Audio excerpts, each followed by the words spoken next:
Alhamdulillah, bersyukur kita kepada Allah Subhanahu wa taala segala rahmatnya. Alhamdulillah dapat kita sama-sama berhimpun dalam satu majlis, dan insya-Allah majlis ini kuliah maghrib khas sempena tahun baharu 2024. Dan yang berbahagia, tak asing lagi bagi kita, Ustaz Samsul Amri bin Ismail, a.k.a. nama glamour kita kenal sebagai Samsul Debat. Nak kenal lagi ke? Kita dah kenal? Dah kenal Okay, jadi Alhamdulillah, kalau semua dah kenal, maksudnya benarlah kata pepatah, kalau tak kenal maka tak cinta. Tapi bila dah cinta, dengar je, terus datang untuk kita sama-sama mendalami, menimba ilmu, insya-Allah. Jadi tanpa membuang masa lagi, majlis mempersilakan menjemput Al-Fadhil Ustaz Samsul Debat untuk menyampaikan ceramahnya. Dipersilakan Ustaz. A'udzubillahi minasyaitonirrajim. Bismillahirrahmanirrahim. Assalamualaikum warahmatullahi wabarakatuh.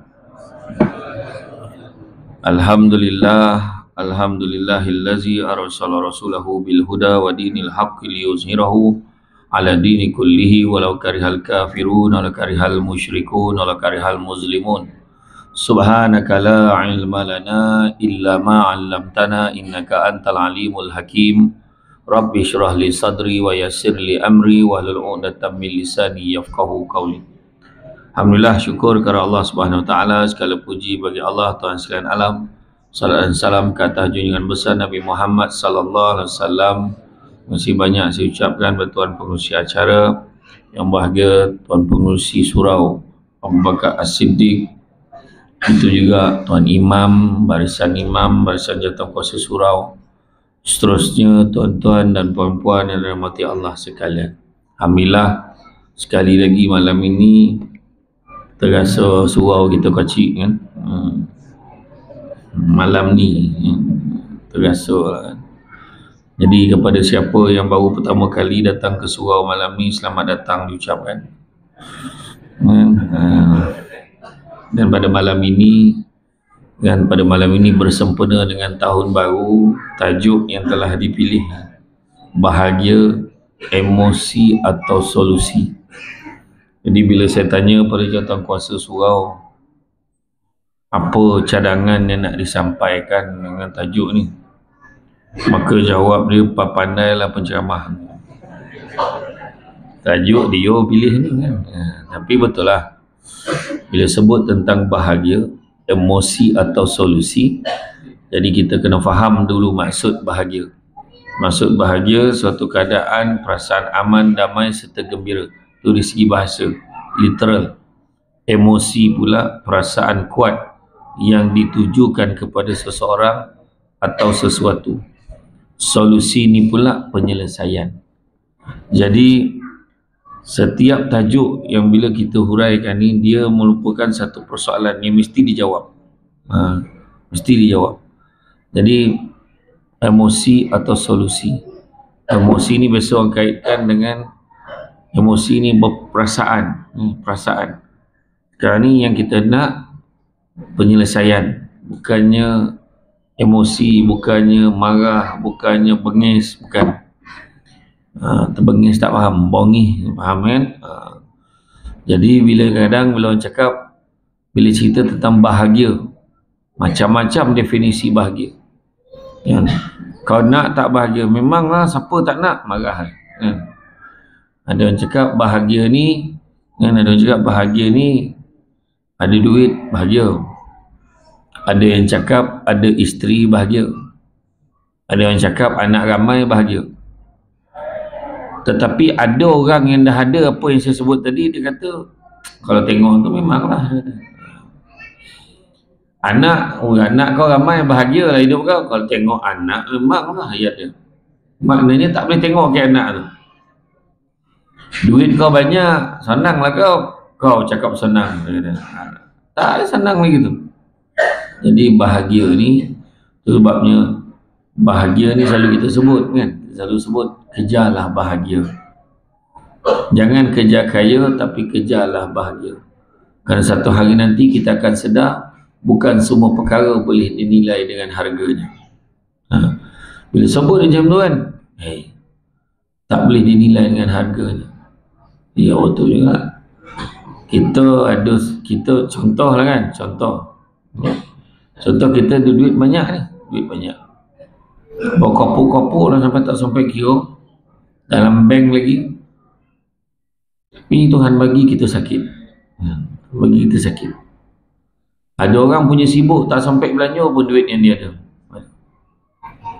Itu sebabnya disebutkan dalam Quran. Kalau kita tengok surah Ali Imran ayat 186,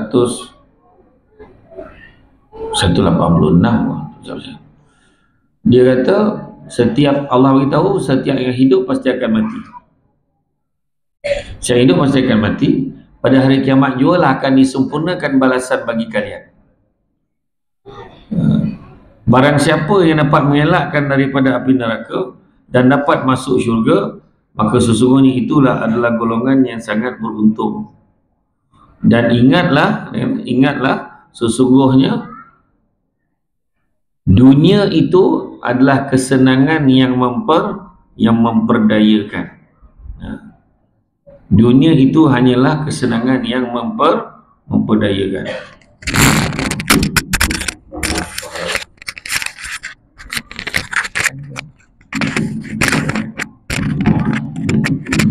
Jadi surah Ali Imran ayat 185. Sesungguhnya dunia ni kesenangan yang memperdayakan. Macam tu, hati-hati. Kita ingat duit banyak, bahagia tak bahagia ke lagi? Bini ramai lagi poning ke bala. Contoh lah kan, contoh. Anak mesti ayah ada target. Dia targetnya, dia nak melawan, nak tunjuk siapa anak paling ramai. Macam tu kan. Tapi kena sedar bahagia tu apa. Sebabnya akhirnya sampai kepada satu kesimpulan, bahagia ni bukan melihat pada apa yang kita ada, tapi bahagia melihat pada sikap kita terhadap apa yang kita ada. Jadi hari ni bukan nak emosi, nak marah buat apa kan, kau cakap nak bergaduh tak, tapi ceritanya solusi. Macam saya kata tadi, tajuk ni dia persoalan yang perlu kita jawab kan, yang perlu kita jawab. Bahagia tu macam mana? Kahwinlah bahagia. Kita belum pernah lagi dengar orang yang kahwin ni berani lah riang mana nampak tak tahu. Kebanyakan yang riang nak kahwin, yang riang sebab dah kahwin tak berapa ramai. Faham tak? Kena faham tu maksud saya ni. Yang gembira, yang nak kahwin berbunga-bunga muka Jangan lupa datang ke Duri. InsyaAllah hujung bulan ni saya kahwin juga. Allah tahniah lah. Datang tau buat family. Happy mana nampak. Menghitung hari. Sikit-sikit belek jari tu dia cincin. Tak lama mana dah check dah kan, apa juru gambar nak buat storybook, nak ambil gambar baring-baring kat jalan Longgeng lah. Contoh kan dah ada lah outdoor tu kan. Tak sampai apa kan, itulah dia budak sekarang tak apa bodoh. Bertunang pun teruk daripada orang kahwin. Nyampah tengok. Ya tuan-tuan, bertunang jantan tak payah pergi. Faham? Budak lelaki tu tak payah pergi. Biar wakil keluarga yang pergi.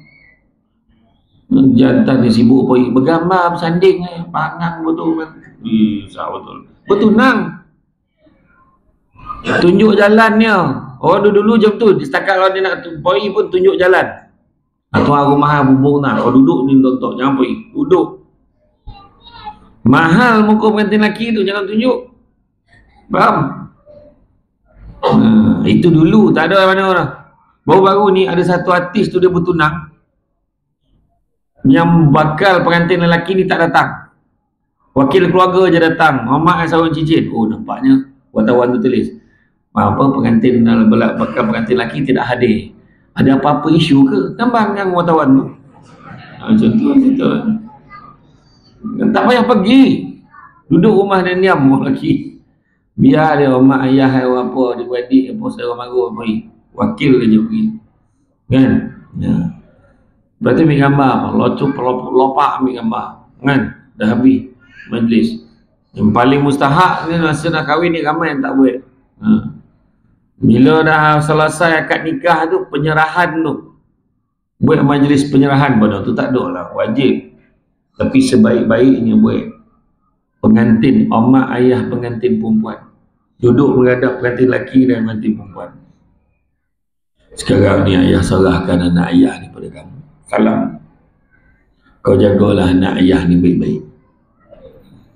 Daripada kecil, ayah tak pernah jontik ni pun tak pernah. Wah, lobang bigat balun budak tu daripada kecil.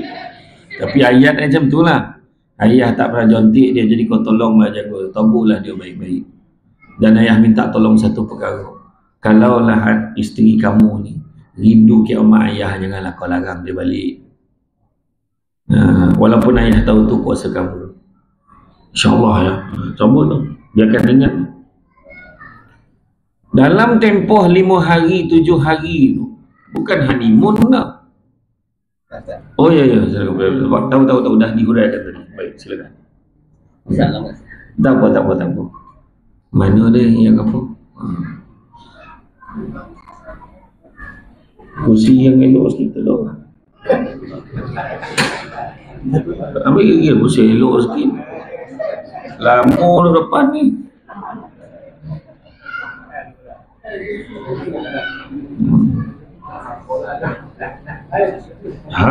Tu dia baru botol.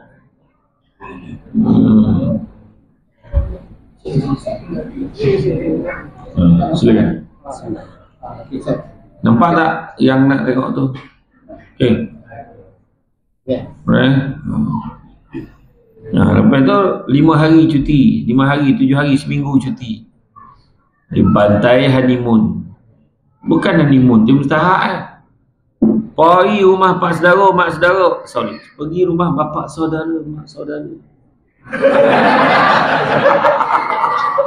Cakap ni boleh? Tak boleh? Oh, mana tak faham? Cakap apa boleh? Kan? Bawa pergi jumpa pak saudara, mak saudara belah lelaki, pak saudara, mak saudara belah perempuan, kenal. Bagi kenal itu sepatutnya kena buat. Ini yang sekarang ni. Pergi pula jangan kosong. Datang biar nampak muka, balik biar nampak belakang. Berlenggang, pergi mak saudara, bawa lah buah tangan. Bawa buah tangan kan. Dulu bawa bokor tu kan, tak payah dah. Bawa lah apa-apa buah-buahan ke apa. Dulu dia bawa bokor ni, bawa penganan ke, majid kan, bawa bokeh. Kemudian dalam bokeh tu dia buat balik bagi duit. Dulu lah kan, tak payah. Kita yang patut sedekah ke orang tu. Macam tu lah. Jadi bukan cerita pasal kahwin ni lah, tak ada. Tapi nak bagi tahu tentang bahagia tadi kan. Jadi ada orang cakap ada duit banyak bahagia. Ni bahagia tak juga. Kahwin bahagia tak juga. Ada anak ramai tak juga. Pangkat tinggi bahagia, pagi usut nampak walau kan. Iya. Macam saya lah pagi ni kerja. Kojap ni. Taman Senangin je. Banyak cekadak ni macam ni tu macam ni. Nampak tenang aja. Dan contoh kan. Tapi banyak hal Aduh, tak bukan Senangin sini dah, di tempat lain. Sini okey kan. Kemudian kan, ada juga kalau kita tengok bahagia ni bahagia yang macam mana? Bahagia ni adakah bahagia sementara? Kalau boleh nak kekal bahagia selama-lamanya. Jadi nak tak nak kita kena tengok berbahagia di dunia maupun di akhirat. Bagi umat Islam, Al-Quran dan Sunnah Rasulullah merupakan panduan setiap mukmin untuk menuju kepada kehidupan yang bahagia. Nak tak nak itulah jawapan dia. Nak bahagia dalam hidup macam rumah tangga lah, nak bahagia 3 perkara. Yang pertama, mesti ikut syariat Islam, tak ada cara lain. Yang kedua, tidak ada pasangan yang kenal pasangannya melainkan tu proses yang berterusan. Itu sebab lepas 10-20 tahun kahwin pun masih dengar lagi ayat, tak faham betul dengan jantan ni pun benda nak tak tahulah. Aku tak faham betul dengan bini aku tu. Memekar ada. Tapi proses tu berterusan. Dan yang ketiga, tidak ada pasangan yang suka dirinya dibanding-bandingkan dengan dengan yang lain. Jadi Al-Quran merupakan firman Allah yang diturunkan kepada Nabi Muhammad SAW. Kitab suci ini mengandungi pedoman hidup manusia di dunia. Maka barang siapa berpegang teguh kepada Al-Quran dan Sunnah, dadanya akan sentiasa lapang dan bersinar penuh dengan petunjuk dan cahaya kebahagiaan. Peganglah Quran dan Sunnah ni. Nabi dah pesan dalam khutbah takhir Nabi, kan?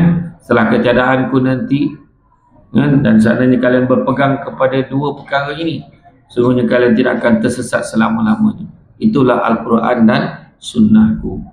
Al-Quran kita baca, kita cuba faham maknanya, cuba melihat apa sebab turun ayat ini dan sebagainya. Tetapi bila sampai pada hadis, sampai pada sunnah, yang menghuraikan lagi. Penting nak? Penting. Contoh, kita lihat bagaimana peristiwa, bagaimana Nabi dengan Imam Ibn Abbas, Abdullah Ibn Abbas, kan?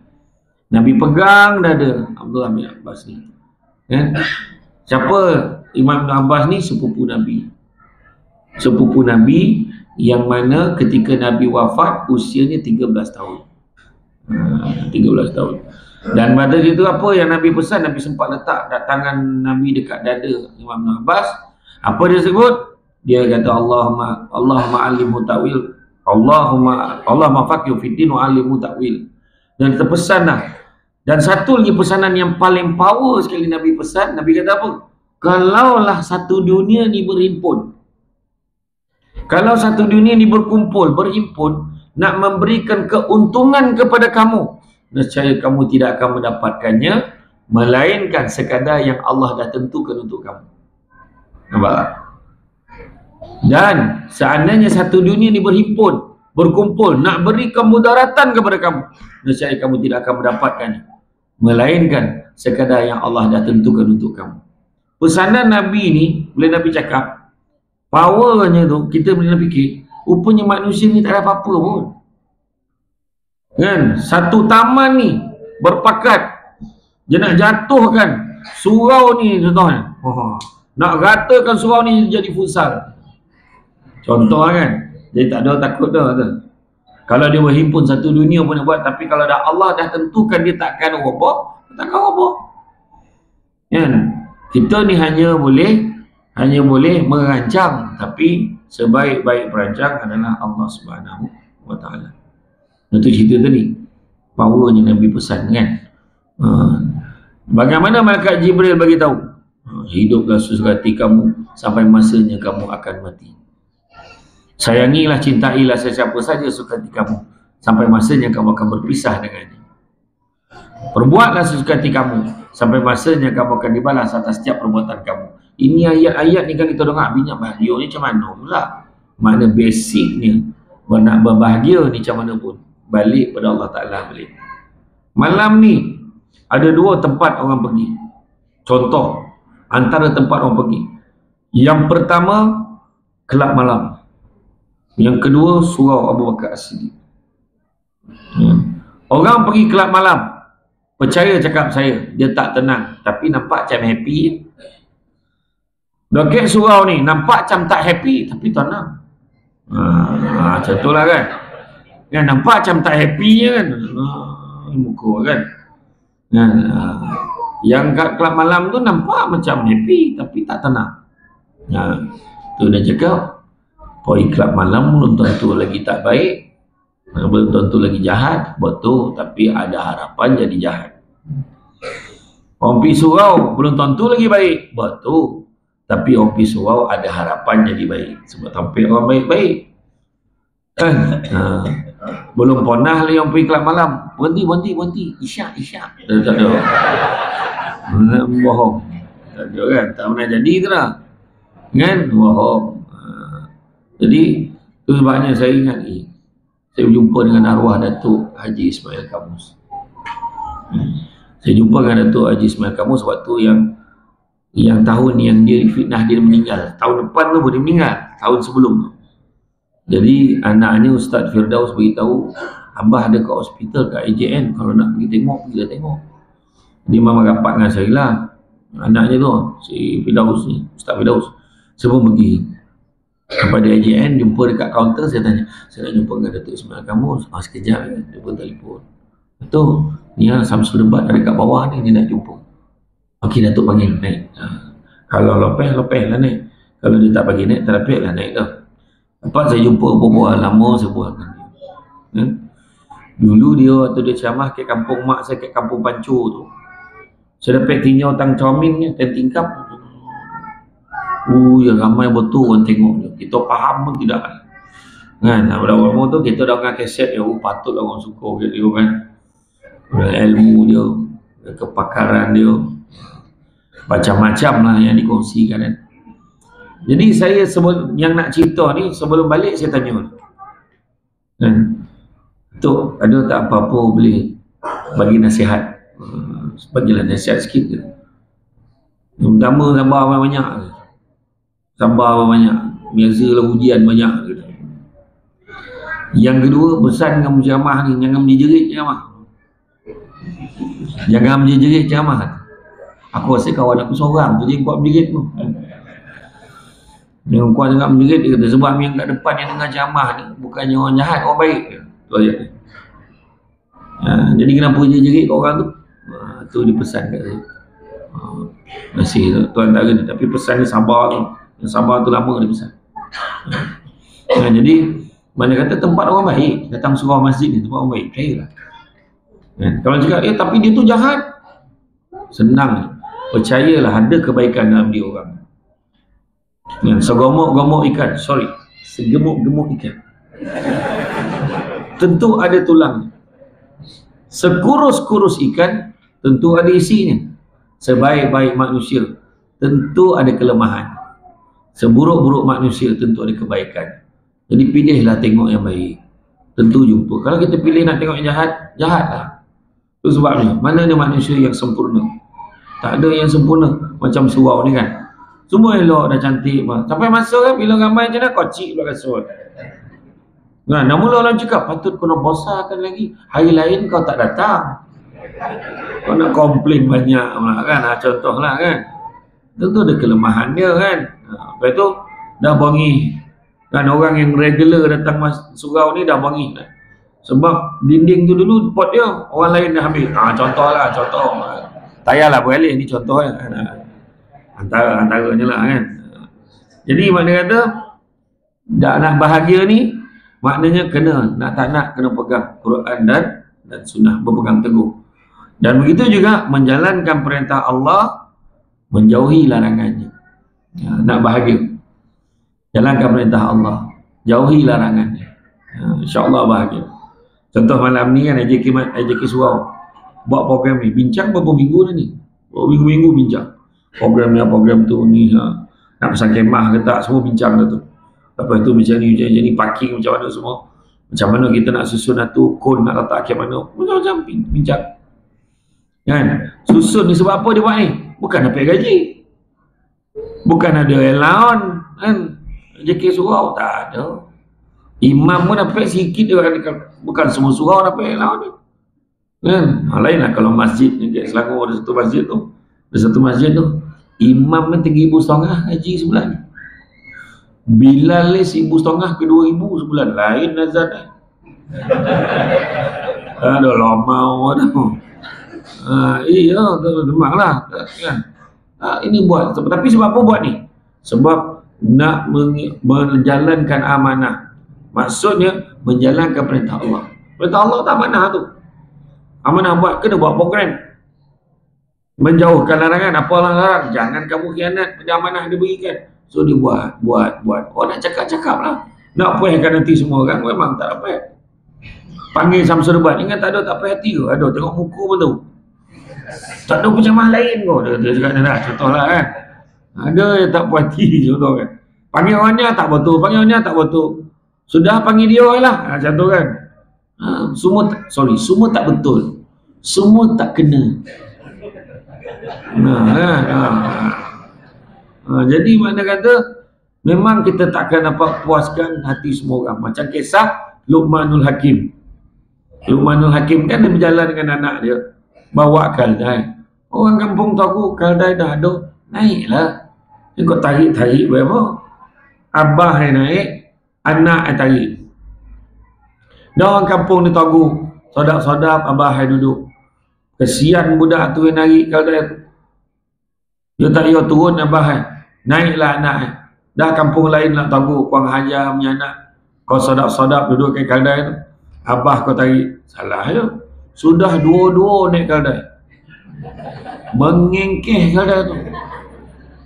Dah marah. Menyiksa binatang betul. Kan kesian lah kat binatang tu. Sudah kaldai naik dia. Lagi gila kan. Apalah patut kau ni kalau kaldai lah naik kau. Buat apa pun salah. Macam tu jugalah. Seorang anak dengan seorang ibu. Emak ni kan semua tak tu. Dan memang emak macam tu. Kan emak ni. Kau jangan macam ni. Kau ni kenapa macam ni? Memang macam tu emak. Emak macam tu. Tapi kita kan tahu nilai emak tu cecet-cecet tu bila emak dah tak ada. Baru tahu. Tolonglah mak bising lagi mak. Baru tahu. Tak sama mak orang lain dengan mak kita. Tak sama. Kan? Bila kau nak kahwin? Bila kau nak kahwin? Tolong bising mak ni. Bila dah kahwin, bila nak beranak tu? Dah beranak jantan ni anak kau. Bila pengen nak perempuan? Dah pengen nak perempuan, beranak ekor jual kau. Salah pula beranak tu. Mak macam tu. Kan? Dia risau pula tengok kau dah ramai pada anak kau. Kereta pun tak muat nak 7 julu kepala keluar. Contoh lah kan. Tapi bahagia tu janganlah kita tengok apa mak, tapi bahagia tu tengok kebaikan mak tu. Macam mana pun mak ni kualiti dia. Kita sampai kat rumah soalan pertama tanya, makan tu. Itu mak. Bini ambil balik. Apa hal? Gitu. Kan? Angin je. Duduk taman dekat taman sen angin. Angin je kan. Ada yang benda tak payah tengok orang. Tapi emak ni dah makan belum? Belum ni mak. Tapi tadi adalah makan sikit. Duduk ya. Goreng telur. Ikan bilis mata biru. Kan, pecah-pecah telur sikit, raul dengan apa, tumbuk cilapi sikit, rau dia. Lepas tu dah panis, goreng, masukkan ikan bilis tadi. Dah lepaskan telur, tutup api, gaul. Ni orang sedap. Masuk makan anak tu masuk juga. Kau apa hal ni? Dia tiba balik, sambil-sambil makan pun cakap. Itu mak. Tak ada apa lah mak, poning pelur sikit. Nah, yuk. Ada apa-apa mak boleh tolong? Tak ada apa lah mak. Saja nak balik tengok mak. Balik logo, balik dah selesai yang salah. Ya. Tu sebab orang perempuan, kalau lelaki tu anak yatim. Tua bangku lelaki tak ada mak ayah bagi anak yatim ni kan. Maknanya bila balik tu kita kena cuba ambil peranan tu jadi orang yang ada sifat keibuan jaga suami. Macam tu. Barulah suami rasa bahagia tu. Dia rasa rumahku syurgaku tu ada. Balik. Dan orang lelaki pula, kalau pun lah bini tu macam tu. Dia membebel. Bising. Orang lelaki kena terima benda tu sebagai satu anugerah. Makna bini dan boleh bercakap. Macam tu kan. Tuntang. Elok dia tak bisu. Elok dia boleh bercakap. Kan? Tapi nikmat bercakap tu kan akan tahu bila bini tak ada. Sunyilah rumah ni. Betul.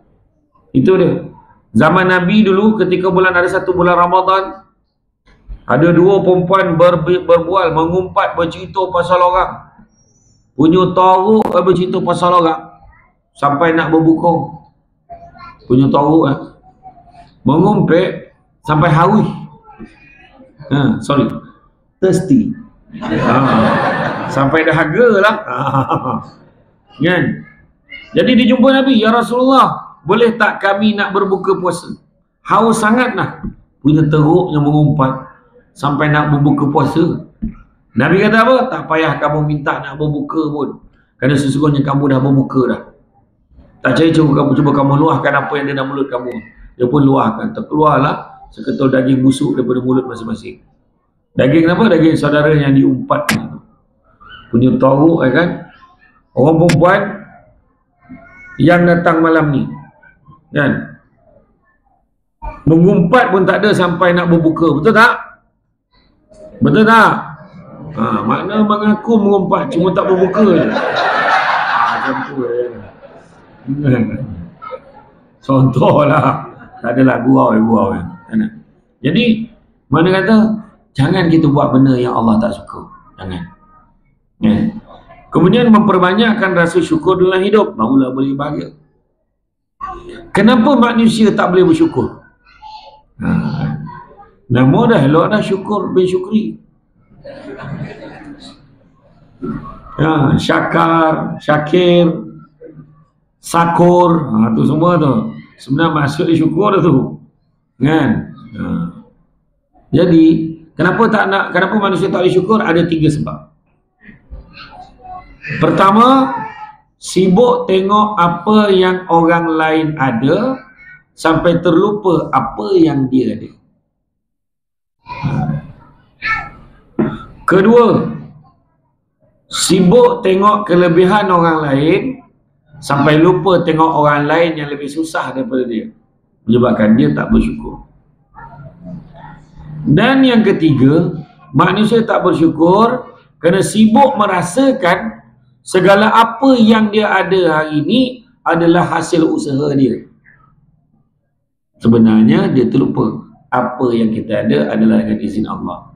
Jangan sombong. Kita nampak orang tu berniaga tak laku, orang tu berniaga tak laku, kita pula berniaga laku. Kau kena pandai, cik dia cakap, kena ada strategi. Kau tengok aku strategi aku macam ni. Tak, bukan sebab strategi. Allah dah rezekikan setakat itu untuk dia. Tapi tak salah belajar. Tapi jangan sampai ke hati rasa kita puncanya, sebab peluang tak sama. 5 orang, 18 orang pergi interview untuk dapatkan jawatan tertentu, kan? 2 orang tu dapat. Macam-macam sebab. Kebetulan pula yang panel penemuduga tu kecenderungan dia suka orang yang macam ni. Yang ni pula suka macam ni, markah dia tinggi. Dapat kat dia. Dapat kat dia campur-campur markah. 3 panel campur-campur markah. Dia ni dapat, orang ni dapat. Dia bincang balik. Bolehlah 2 orang ni dapat. Maknanya apa? Tuhan diizinkan. Itu je. Kita tak dapat kerja. Dah ada orang dalam ni, semua tak boleh pakai ni, semua rasuah beratai sampai bawah sama, tapi dia tak dapat. Tapi dia terlupa. Kena ingat, percaya, agaknya Allah dah rezekikan untuk aku tempat lain. Rupanya Tuhan bagi tempat lain, kerja yang lebih baik, gaji yang lebih baik. Kena percaya macam tu. Ini masalahnya tak boleh terima hakikat. Salahkan sana, salahkan sini, salahkan. Yang betul dia. Saya dulu masa kerja jadi pengarah, bila orang nak minta kerja, macam-macam sign sampai. Sila pertimbangkan. Menteri Besar. Sila sokong. Seorang sila sokong nak seorang ni pula. Yang seorang tu surat kuning, seorang tu surat hijau, surat merah, macam-macam surat ada. Betul. Yang seorang tu siap panggil pak saudara datang jumpa. Saya ni lama betul tak jumpa tuan. Baru teringat lah tuan. Dia punya simpang lah buat cerita. Ada anak saudara saya seorang, dia dapat ni, oh ya ke, minta lah. Tak, dia dah dapat tawaran nak interview. Baguslah. Kan? Boleh tolong lah sikit. Tolong tengok kan. Tengok tu salah tu, boleh. Suruh tengok lah kan. Kalau boleh bagilah dapat. Yang tu tak janji saya kata. Saya tak dapat janji tu, bukan bidang kuasa saya. Bila interview kadang baru tahu. Susah. Kan? Tu belum cerita lagi. Dapat kerja orang lain nak ngaku dia punya jasa. Tu lagi kurang ajar. Kalau tak sebab aku tak dapat dia kerja tu. Ada seko. Ada satu hamba Allah kat Longging tempat. Dia mengencanang kat semua orang. Dia punya jasa tu kan. Tu susah lah tuan-tuan. Kan? Susah. Takut tuan-tuan. Apa maksud ikhlas? Apa maksud ikhlas? Ikhlas ni maksudnya buat satu perkara tak mengharapkan balasan, wa imma perkataan terima kasih pun tidak diharapkan. Tapi orang Malaysia ni lain sikit. Aku tolong dia ikhlas. Dia terima kasih pun tidak. Maknanya tak ikhlas tu. Dan paling mendalam masuk ikhlas adalah buat sesuatu tidak mengharapkan pengiktirafan manusia. Dan diharapkan hanya daripada Allah semata-mata. Itu ikhlas. Macam orang surau lah buat ni. Dia tolong-tolong orang, tolong sini, mudah-mudahan besok Allah izinkan orang lain tolong aku. Macam tu orang tua-tua dulu. Orang tua-tua dulu kalau tolong kundi kenara, dia tolong komeh, dia tolong susun meja. Tuan rumah cakap, terima kasih lah kau tolong aku. Memang ada lah kau, tak ada apa pun sikit aja ni. Terima kasih pula, kena marah, terima kasih. Itu ikhlas. Faham? Dia marah orang cakap terima kasih kat dia sebab takut jadi tak ikhlas. Tu dia. Ya? Jadi setiap manusia ingin memiliki kehidupan bahagia di dunia maupun akhirat. Hidup bahagia boleh menjadi salah satu tujuan terbesar, sehinggalah harus berlumba-lumba demi mencapai kebahagiaan tersebut, baik melalui harta, baik melalui pencapaian dalam karier kejayanya, maupun kehidupan berkeluarga. Semuanya bersaing. Sebab pada dia bersaing tu, itulah kebahagiaan sebenarnya. Salah. Berlumba-lumba dia nak jadi ketua sebab pada dia itu kebahagiaan. Nak jadi ketua kampung, pengurusi persatuan penduduk contoh. Biar aku paling lama sekali. Sekali dapat kelebihan dia chopnya. Chop buku teks. Siapa lagi nak chop ni? Tapi dia punya maki hamun. Sama dalam package ketua. Semua pun tak guna, boleh jalan lah, mati lagi baik lah, macam-macam orang cakap. Tu akhirnya tak bahagia pun. Kan? Nak bini lawa, tak bahagia pun. Sebab apa? Susah hati pergi kojo. Bini aku bayar apa lah kan. Dia sidai kain dengan mau jalan sebelah buntang tengok dia. Macam tu lah kan. Agaklah kan. Gitu. Jadi perlu diingat, segala sesuatu pasti memiliki tanda. Demikianlah orang-orang yang ingin bahagia di dunia dan di akhirat. Allah berfirman dalam surah Al-Mu'minun ayat 1 hingga 9 yang artinya, sesungguhnya beruntunglah orang-orang yang beriman, yaitu orang yang khusyuk dalam sembahyangnya, dan orang-orang yang menjauhkan diri dari perbuatan dan perkataan yang tiada berguna, dan orang-orang yang menunaikan zakat, dan orang-orang yang menjaga kemaluannya kecuali terhadap isteri mereka, maka sesungguhnya mereka dalam hal ini tiada tercela. Barang siapa yang mencari di sebalik itu selain daripada itu tadi, maka mereka itulah orang-orang yang melampaui batas, dan orang-orang yang memelihara amanat-amanat yang dipikulnya, dan janjinya orang-orang yang memelihara sembahyang. Maka dalam ayat ini dah diberitahu rahsia mencapai kebahagiaan dunia dan di akhirat. Pertama, jaga solat. Jaga solat 5 waktu. Itu tanda orang bahagia. Jaga. Ini adalah jantan, period tak berhenti. Sepanjang tahun tak semayang. Bini pun heran. Apa je ni pad yang laki aku pakai? Tak berhenti-berhenti darah keluar. Orang perempuan ada tarikh ABC. Allah bagi cuti, itu pun tengok umur. Sampai satu tahap tak ada lidah. Kan? Jadi, jaga solat 5 waktu. Jangan pernah melalaikan solat, kerana amalan pertama kali dihisap pada hari kiamat adalah solat. Felda palung pek boleh. Buat program. Imarah masjid.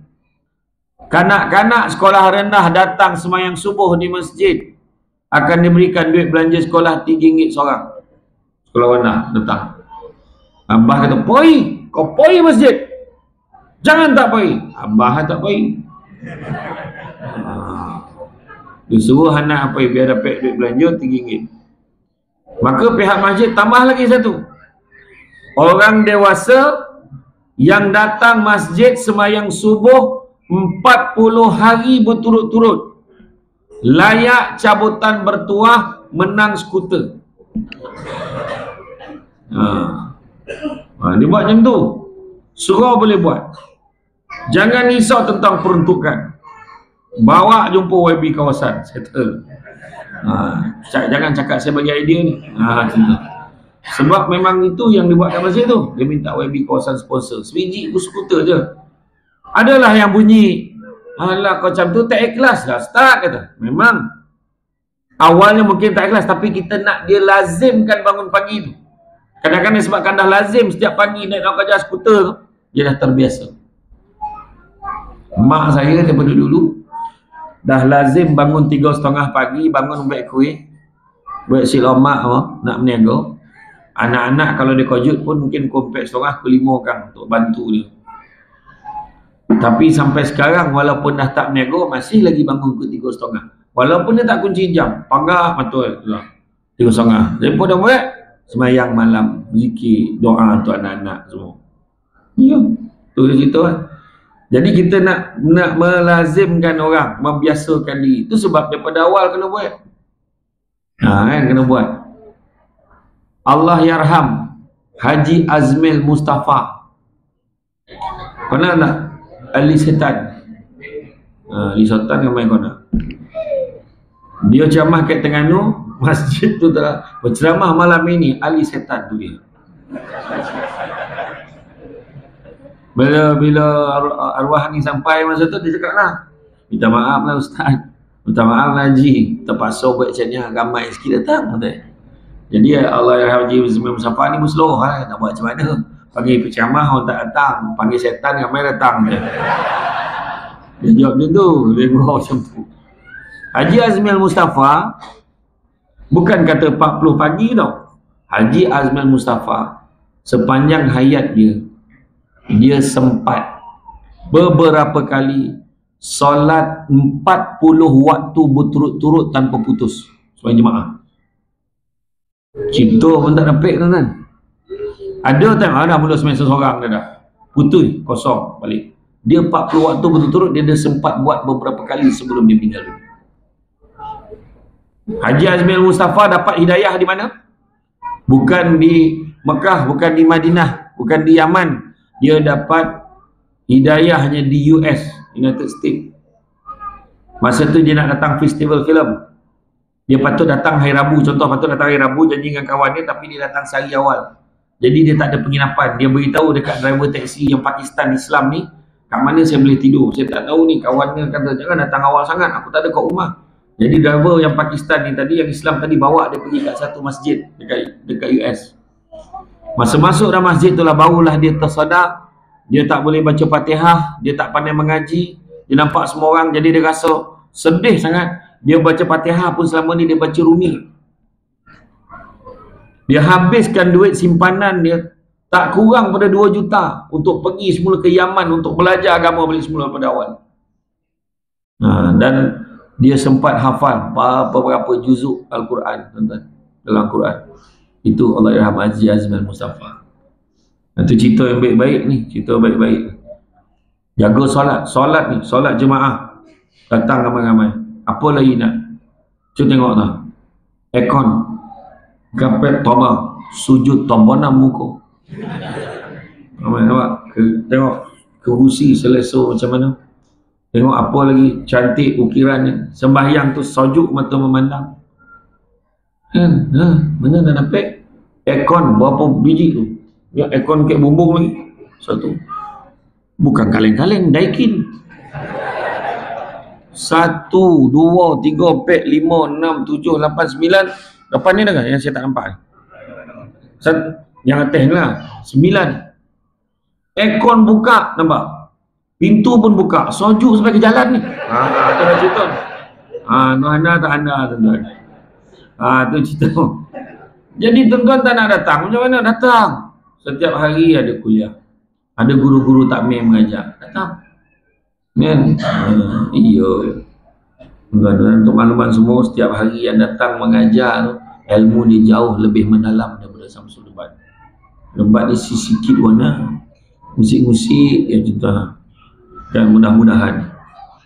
Dan Allah berfirman dalam surah Al-Baqarah ayat 234, artinya peliharalah semua solatmu dan peliharalah solat wusta, solat asar, dan berdirilah kamu untuk Allah dalam solatmu dengan khusyuk. Jadi bila kita lazimkan semayang, mudah-mudahan dapat kita khusyuk. Khusyuk ni apa maksud khusyuk? Apa maksud khusyuk? Yang risau kalau saya tanya tu saya jawab balik semua. Khusyuk ni bukan makna sampai tak sadar. Tak. Contohlah macam kita tengok drama apa orang perempuan, drama sekarang ni. Hati tercari luka. Contoh. Kan? Tengok dah habis dalam cerita tu. Ada lagi tak? Ada lagi. Mana tengoklah. Sajuk lah. Saya tak tengok orang share dalam TikTok. Tengah tengok drama macam ni Lekor tengok. Tengok. Anak lalu kita macam ni tolak dia. Tu khusyuk tu. Dia bukan tak sadar, dia sadar, tapi makna penumpuan dia lebih pada cerita tu. Macam tu lah masa solat. Penumpuannya lebih pada Allah dan Rasul. Semua Allah. Yang jadi susah tu sebab apa? Solat subuh katalah 5 minit. Zuhur kita bagilah 5 minit semua. 5 kali 10 5 kali 5 25. Katalah kita siap dengan wirid, siap dengan doa, tambah lagi 5 minit. 10 kali 5 50 minit je. Kita ambil lah sejam je sehari daripada 24 jam. Itu yang susah. Yang lagi 23 jam lagi semua dunia. Tu yang kita kena hati-hati. Tu yang bila semayang tu Allahu Akbar. Jadi tak sama serubat tu datang ke yang tu tak fikir. Jadi tak rombongan minggu ni baru ingat air lupa tutup. Lah baju tu tak jahit topi lagi. Semua baru ingat. Malam ni nak pakai telekong mana satu, telekong baru tu mana letak Semua ni dalam kepala ni semua. Syaitan memang mengacau kita kan. Jadi jangan pernah melalaikan solat. Jangan tinggal solat satu. Jadi improve untuk tahun baru ni 2024. Kalau dulu tak semayang, kita semayang dah. Kalau dulu semayang tapi selalu semayang lambat, sekarang semayang awal waktu. Dulu semayang awal waktu tapi semayang seseorang, sekarang semayang berjemaah. Dulu semayang jemaah kat rumah, sekarang semayang jemaah di surau ramai-ramai. Bawa family datang sekali. Yang kedua, tidak membenci. Jangan pernah membenci seseorang walaupun dia berbuat kesalahan padamu, cubalah mendoakan dia untuk berubah. Kerana terdapat kelegaan dan ketenangan saat kita mampu memaafkan orang lain. Jadi jangan gaduh-gaduh, jangan membenci satu dengan yang lain. Jangan. Berbaik-baiklah. 3 perkara je Tuhan tanya akhirat esok. Pertamanya nikmat, keduanya amanah, ketiganya silaturahim. Nikmat apa? Nikmat umur, nikmat muda, nikmat harta, nikmat ilmu. Tuhan akan tanya.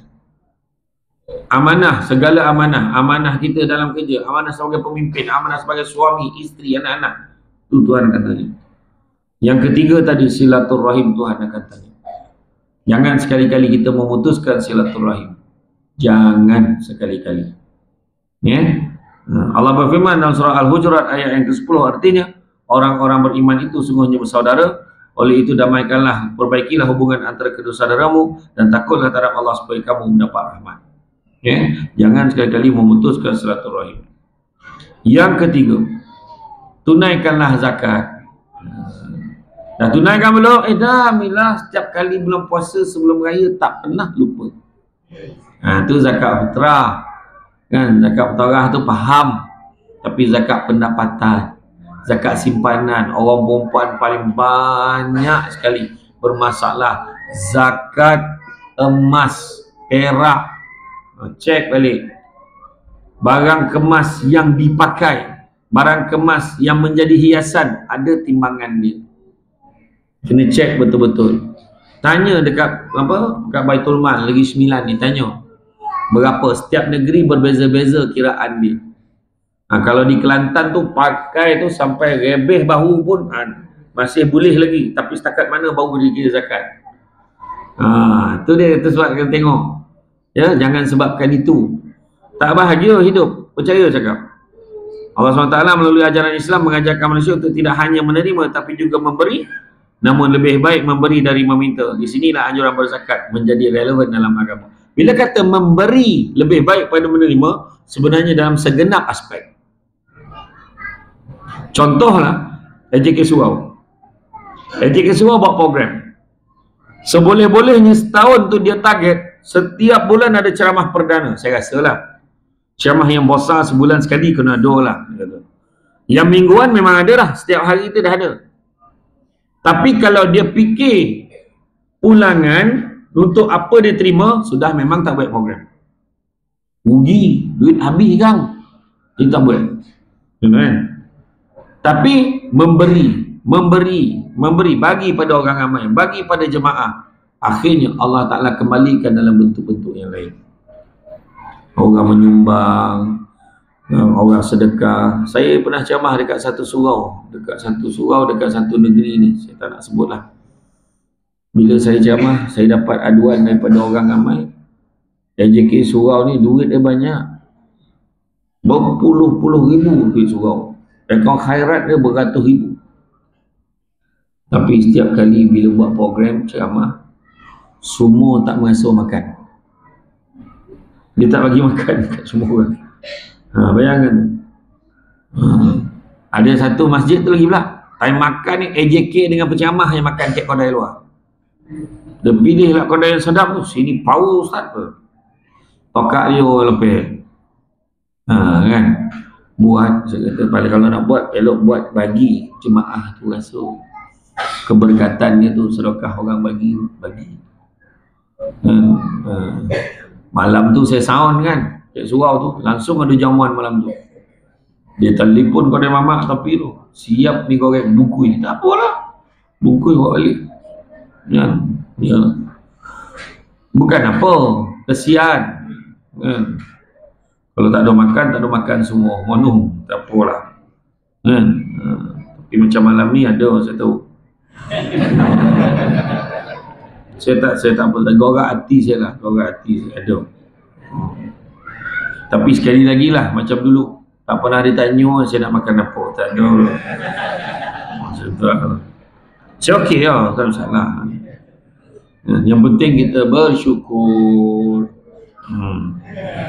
Kan, tunaikan zakat. Memberi macam tu kat rumah tangga, bukan JK surau je. Dalam rumah tangga pun macam tu. Kalau orang perempuan asyik sabut isteri mahupun suami, saya kahwin ni saya tak dapat apa pun dengan awak ni, apa pun saya tak dapat, memang takkan bahagia.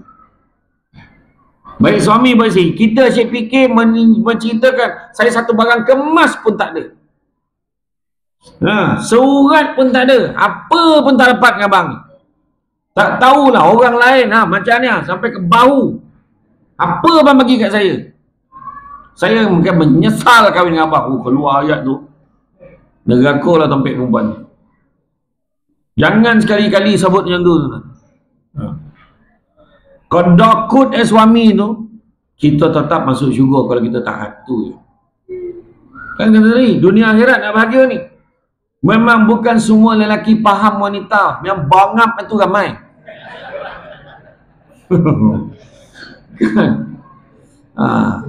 Tapi orang perempuan jangan sebut benda tu. Sayang, bila kita sebut, habis pahala kita. Faham tak? Yang lelaki pun jangan sebut, saya kahwin dengan awak ni, saya tak bagi, apa pun saya tak dapat. Awak tak itu, awak tak ini, awak tak ini. Sebenarnya dalam rumah tangga pun, memberi tu lebih baik pada menerima. Suami ni fikir dia nak bagi apa kat isteri aku ni. Aku ni balik ni daripada ceramah ni nak beli apa ni. Kalau ni ceramah ni kan, apalah lauk nak bukui buat balik. Ni contoh. Saya tak cakap, tak masuk apa-apa.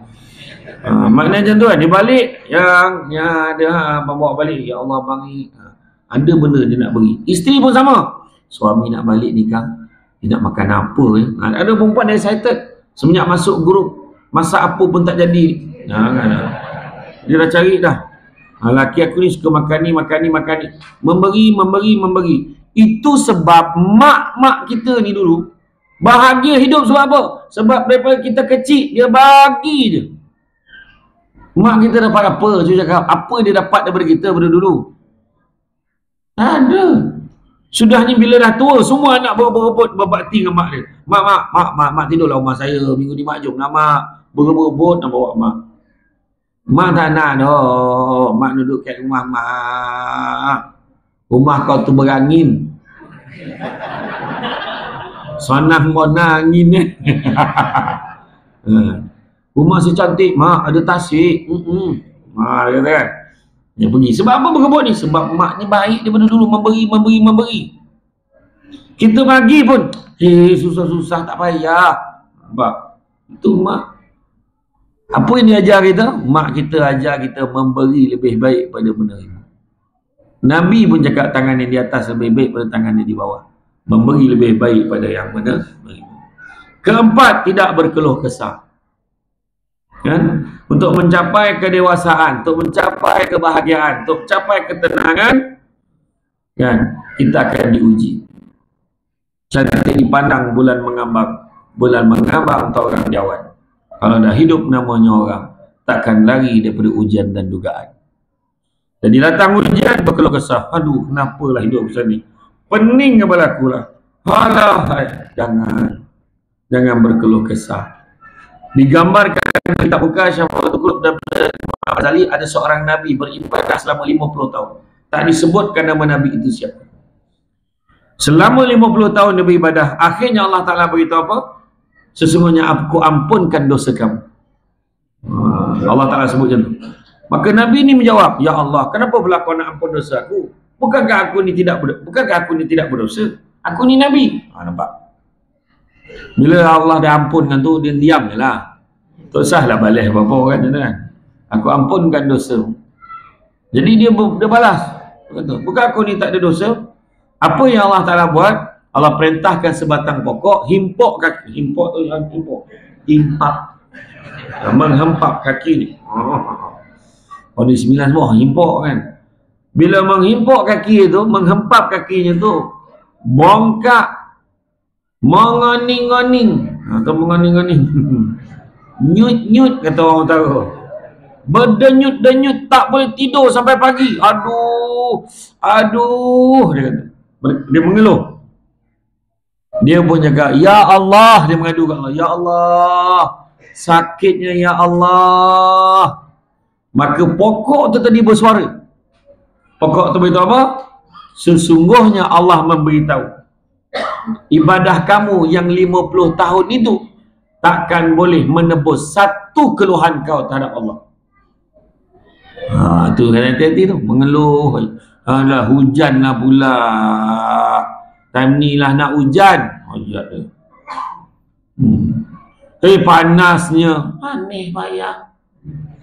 Hujan payah, salji gilo tu. Kan senangin sampai satu tahap angin kan bulan berapa yang salji sini? Oh, cik ayat dia. Ini kalau semua senyap tadi satu Malaysia cari ni. Mana taman senangin?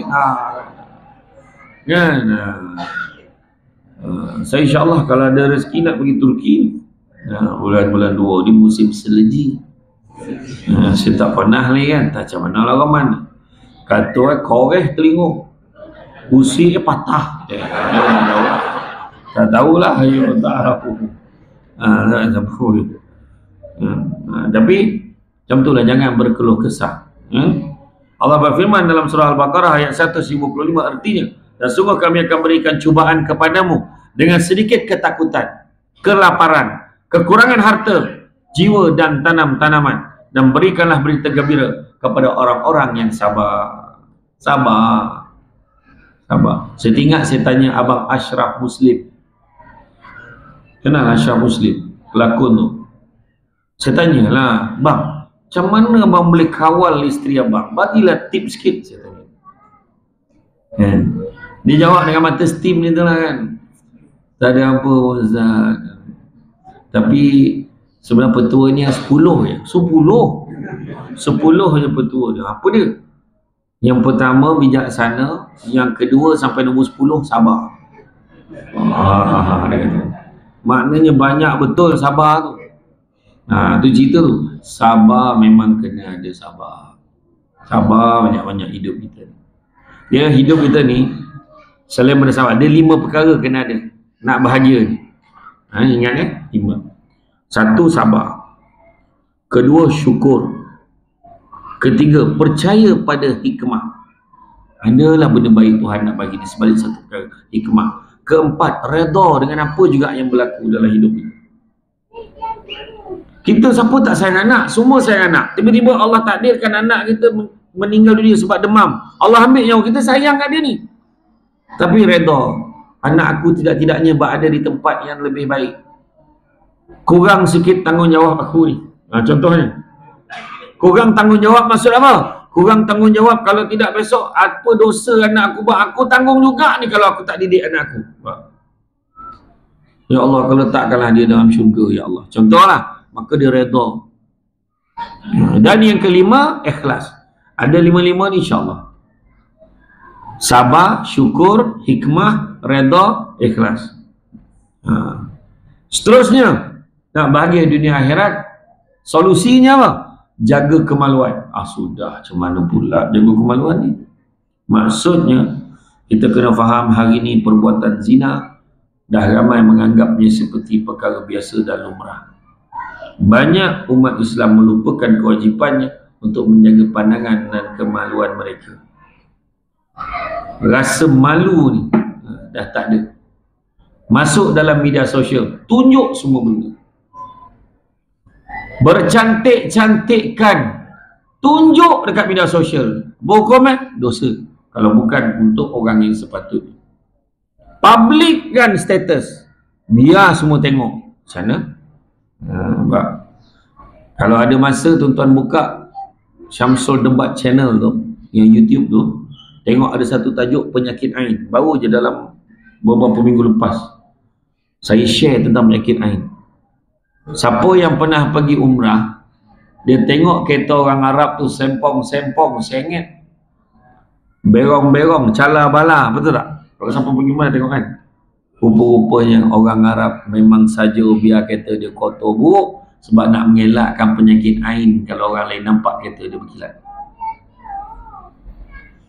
Orang Arab di Yaman, anak baru lahir, siap ambil calak tulis alif lam lam ha, Allah, ada tulis subhanallah, ada sebut la ilaha illallah kat dahi anak tu, supaya bila orang tengok, orang nak puji anak ni, dia sebut dulu nama Allah. Sebab tak nak penyakit ain. Orang sekarang gambar baby tunjuk alhamdulillah, kelahiran putera kami yang ke-8. Terima kasih buat mereka yang mendoakan isteri saya telah pun selamat. Yang baca tu bukan semua suka. Yang kebetulan seorang yang baca tu dah 18 tahun dah ikhtiar, macam-macam daun tolan, tapi belum ada rezeki dapat anak. Terdetik dalam hati dia, terdetik dalam hati dia, tak cakap. Belagak macam kau seorang ada anak, tengoklah jadi apa ke anak kau. Makbul dalam hati dia doa. Tu penyakit ain. Itu sebabnya hati-hati, bukan semua bondo nak share. Yang perempuan kadang dia pegang tangan lelaki, zap ambil gambar kat handbrake. Kaulah segalanya. Aduh, sakit you kan. Ya. Yang perempuan yang belum kahwin lain nak gagam. Nampak lelaki handsome pergi surau, imamku. Yang tak berapa handsome tu pengusi khairat kematian tu dia. Aduh ya, hanya milih lah tu kan. Betul, pelik kan. Macam kita tengok yang kes budak perempuan yang kena bunuh di Selangor tu. Budak tu mengandung, belah perut, buang janin, bakar budak perempuan. Budak perempuan tu bukan girlfriend dia pun, skandal dia. Ya. Memang itu pokok sawit tu lah tompek buat aktiviti tu. Ya. Laki tu ada girlfriend lain, perempuan tu ada girlfriend lain. Dan laki tu bekas pelajar sekolah agama. Ada seorang lelaki kena tangkap sebab menjadi kupu-kupu malam, jantan. Bila ditangkap, dia soal siasat, dia mengaku dia dah buat kerja tu, masa tu umur dia dah 20 lebih kat 30. Dia dah buat kerja ni seawal usia 14 tahun, pelanggan pertama dia guru dia. Nak cakap apa tu? Tu belum cerita lagi. Mak dengan anak, ibu dengan anak perempuannya mengandung, melahirkan anak pada hari yang sama, hasil perbuatan lelaki yang sama. Bayangkan, tak pening kepala.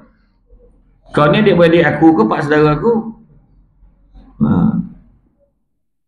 Tu belum cerita lagi perkahwinan, banyak masalah. Baru-baru ni Dr. Hushim Salih share. Tu sebab orang perempuan keluar rumah minta izin suami, mesti minta izin. Hal pula nama rumah ni geran tanah nama saya, patut suami saya yang minta izin saya. Wah gila tu. Dah lelaki pula minta izin nak keluar masuk rumah tu kan? Tak, isteri macam mana pun kena minta izin suami. Minta izin suami, lalu suami kata pergilah. Pergilah tu doa sebenarnya. Bila pergi tu, semoga Allah melindungi kamu, elok-elok, jaga diri baik-baik. Minta izin. Ada seorang perempuan ni dah pergi outstation, pergi kerja, tak cakap dengan suami, akhirnya berlaku ketelanjuran dengan lelaki lain. Saya bentang paper di Setiawan, Perak dalam tahun lepas. Cabaran rumah tangga hari ini. Ada 3 cabaran rumah tangga hari ini. Pertama, tak mampu. Duit tak ada, tapi nak kahwin. Ada sesetengah kes sangat terpencil, boleh kahwin, mak ayahnya izin, kahwinlah. Memadailah hantaran senaskah Al-Quran. Sebab apa? Sebab bakal menantu ni dia tengok agamanya bagus, hafal Quran kan? Jadi bolehlah, mudah-mudahan murah rezeki kamu, InsyaAllah bahagia. Tapi ni dah tak mampu, apa pun tak pandai. Tak mampu tapi dimampukan dengan personal loan. Personal loan dengan riba, interest. Bayangkan dengan duit bercampur dengan riba, jadi benih asas bina rumah tangga. Banyak masalah.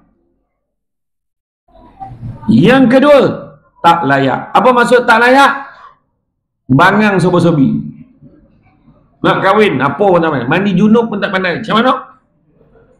Semayang tak tahu, ngaji tak tahu, apa tak tahu. Semua tak tahu, tapi nak kahwin. Kata Dr. Nik Salida, waktu saya forum dengan dia, yang tazkirah malam Jumaat sampai tengok tu, salah satu yang dikatakan tak layak, orang yang panas baran pun tak layak kahwin. Nah, tu dipijak bini tu. Yang bini pun sama bangih, sama naik. Baran. Ketapi, the sound suami dia. Masak. Allah, bila lelaki masak. Dan panas barat. Tak layak. Ilmu apa pun tak ada. Tapi nak kahwin. Tapi yang ketiga, nak kaitkan ni. Yang ketiga, tak jaga ikhtilat. Maksud tak jaga ikhtilat ni, yang kita faham, ada satu aspek. Dia ada 2. Pertama, waktu bertunang belum kahwin. Tak jaga hubungan. Keluar, bebas, naik motor sesama. Mak pun sama. Polok lah, rapat sikit, jatuh karang. Bingai mak. Jangan. Kamu belum kahwin lagi. Siapa kata tunang dah dapat lesen? Belum lagi. Nampak kata Ustaz Zaidrus, boleh kalau bertunang naik motor sama-sama dengan syarat ayah ada tongak. Itu Ustaz Zaidrus beritahu. Makna tak boleh lah tu nak beritahu. Kan? Tapi yang satu lagi yang paling membimbangkan, ikhtilat ni tak jaga. Ikhtilat ni batas perhubungan. Maksud ikhtilat tak jaga ni, lelaki ni dah macam-macam buat dengan perempuan lain, dan perempuan ni macam-macam buat dah dengan lelaki lain. Kemudian kahwin. Sekarang dasar langit terbuka. Dunia tanpa sempadan. Maklumat di hujung jari. Dah kahwin 5-6 tahun, maklumat bocor. Orang share gambar dia berpolok-polok dengan lelaki lain sebelum kahwin. Masalah rumah tangga banyak. Banyak tu kan. Ada satu suami isteri ni, tak macam mana suami jumpa telefon lama.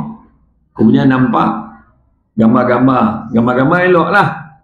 Dia pun nak transfer gambar tu paling senang install WhatsApp. Dia pun masuklah SIM card. Bila install WhatsApp, rupa-rupa WhatsApp lama pun muncul. Keluarlah gambar-gambar, keluarlah cerita, keluarlah video, keluarlah apa macam-macam kisah silam isteri. Walaupun benda tu sebelum kahwin, Ada kesan tak? Ada kesan. Gaduh. Menangis suami itu mengadu dengan kaunselor dekat pejabat agama. Cerita, akhirnya kaunselor tanya, isteri ni baik tak? Dia baik. Dia jaga anak macam mana? Baik. Dia jaga tuan macam mana? Jaga saya baik. Kami macam mana? Saya tak boleh. Sebab saya tengok isteri saya ternampak lelaki lain. Fahamlah kan maksudnya kan? Jadi tak apa, balik semayang banyak-banyak, doa, minta Allah tunjukkan, nanti kita bincang lagi. Setelah sebulan, 2 bulan datang balik jumpa. Apa ayat suami nak? Saya dah buat keputusan, saya maafkan isteri saya, malahan saya minta maaf dengan isteri saya. Kenapa pula? Saya minta maaf dengan isteri saya sebut, abang minta maaf, abang lambat selamatkan isteri abang. Tu ayat dia. Dalam 50 pasangan, satu je pasangan cakap. Yang lain semua corai-borai. Di Malaysia, rekod bercerai dulu tahun lepas, tahun sebelum ni, hari ni kahwin, esok cerai. Yang terbaru, hujung tahun lepas, dalam majlis yang sama, lelaki tu tengah baca lafaz taklid tu, terdengar pengantin, wakil keluarga, rombongan pengantin perempuan sebut, hantaran tak cukup 1,000. Dalam majlis yang sama, dia ceraikan isteri di depan semua orang dengan talak 3. Jadi kalau siapa nak pecahkan rekod, lapihkan nikah tu cerai, taklah nak tunjukkan orang ni lah. Ya Allah. Itu saya kata tadi, ni zina ni, maluan ni jagalah batas hubungan. Sebab kalau nampak anak dara dah lain macam, nikah lah dorang. Janganlah banyak cerita. Benda-benda baik. Anak kita belajar, kau berkawan dengan siapa? Tanya. Hari ni ya Allah Akbar, hotel bajet sebanyak-banyak. Cuba cek hotel bajet tu, masuk je tengok. Duduk kat bawah tu tengok. Siapa yang masuk? Universiti, budak-budak universiti ni je tengok.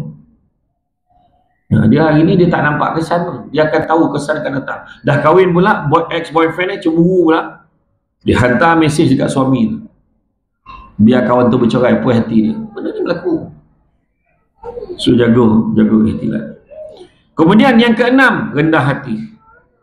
Jangan rasa bangga, jangan sombong. Atas dunia ni tak usah nak belagak-lagak, tak payah. Tak semua orang memiliki hidup yang berkecukupan.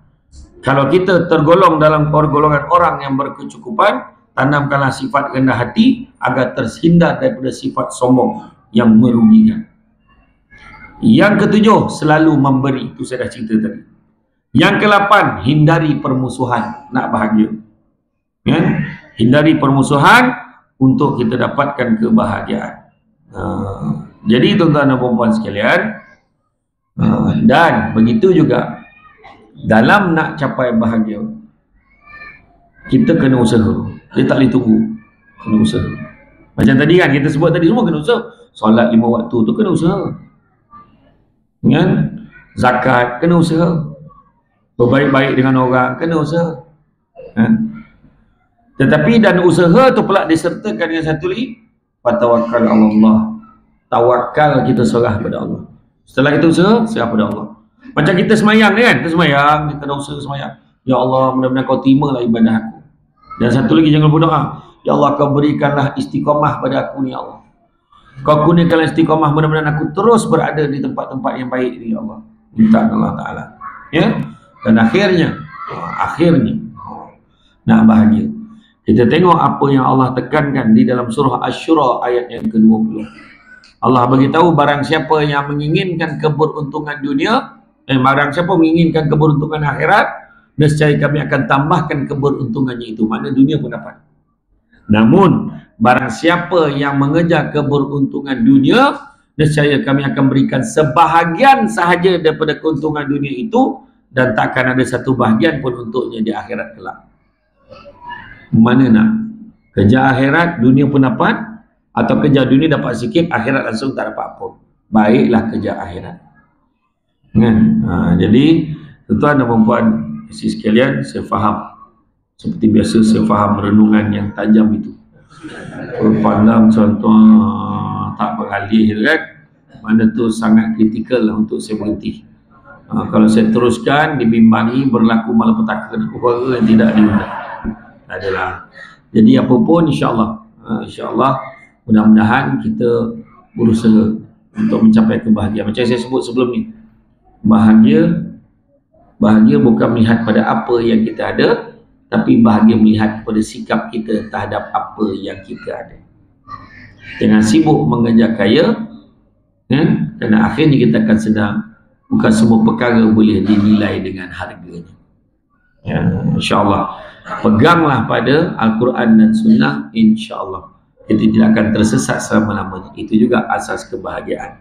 Jadi tuan-tuan dan puan-puan sekalian, cukup sekadar itu. Mak kata orang, sepadan panai tupan melompat, akhirnya jatuh ke tanah jua. Walaupun perkongsian sudah tamat, mudah-mudahan meresap ke dalam jiwa.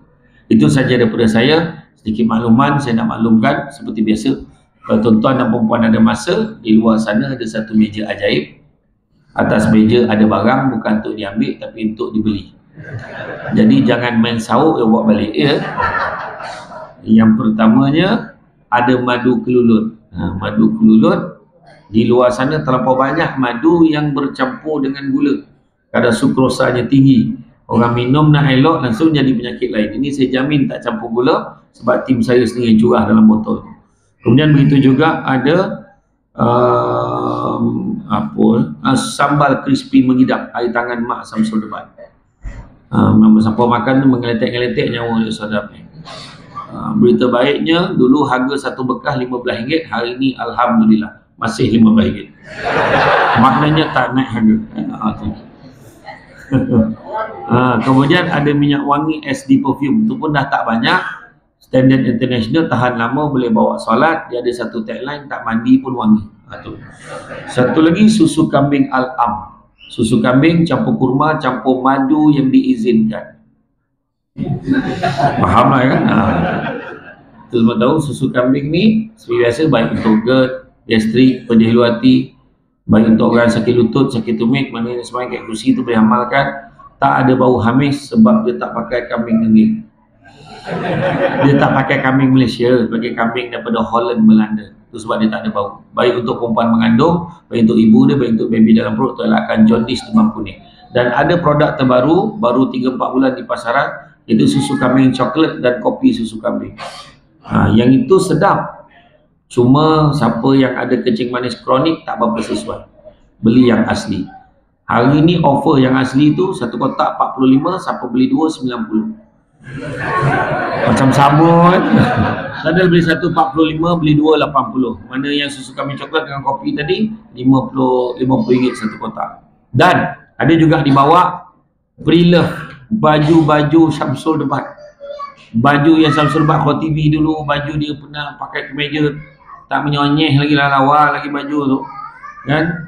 Itu tak apa, ikutkan saya sayang, tapi besok Allah Ta'ala tanya, baju kau banyak kau tak pakai, apa kau buat? Itulah. Harga kat luar 100 lebih, 200 pun ada. Tapi malam ni selai RM30, siapa beli 2 RM50. Tengoklah, ikut dia dah tulis, dah size, dah packing siap-siap cantik. Pilih, jagalah dia sebaik-baiknya. Baju saya jadi pengarah dulu pun ada tu kan, baju kurta-kurta banyak yang saya dah tak pakai tu. Nanti tengoklah. Ni bukan promote ya, lebih kurang. Ada satu lagi buku nikah bukan nak suka-suka jam. Yang tu boleh apa? Tak tahu saya dah siap sign ke belum. Tak apalah. Tapi buku tu bagus. Kan ni tengah musim mengawan ni kan. Boleh nanti tulis nama, boleh hadiahkan dekat pengantin. Kan? Bagus, dia tips simple je untuk perkahwinan. Jadi itu saja daripada saya. Yang baik itu datang dari Allah SWT. Dan kurang itu benci kelemahan saya sebagai manusia biasa. Pokok sekayu daun selasih. Dan terima kasih. Assalamualaikum warahmatullahi wabarakatuh.